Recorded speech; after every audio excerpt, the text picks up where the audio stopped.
بسم الله الرحمن الرحیم. در منطقه کهورستان اطراف بندر خمیر، یکی از جاهای کویری منطقه ایرانه که من توفیق پیدا کردم خدمت آقای احمد رویتن اومدیم در خدمتشون. یه مقداری از شهر اومدیم حدود 1 ساعت بیرون، به همچین منظره‌ای رسیدیم. من حیفم اومد، دلم میخواد که این شعر رو تقدیم کنم، این قصیده ایست تقدیم کنم به اهالی منطقه، خصوصا به شخص آقای احمد رویتن. شاد و خرم و فرخنده باشید، در خدمتیم. شنیدستم که مجنون دلافگار، چو شد از مردن لیلی خبردار.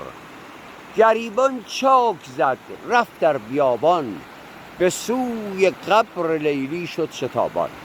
یکی کودک بگید آنجا ساده، به هر سو دیده حسرت گشاده.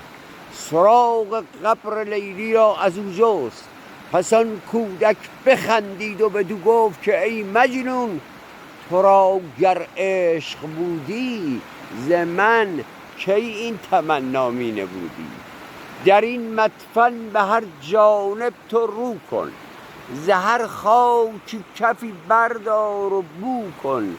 ز هر خاکی که بوی عشق برخاست، یقین دان مرقد پاکش همانجاست. درود بر شما. تقدیم به همه دوستان هرمزگان.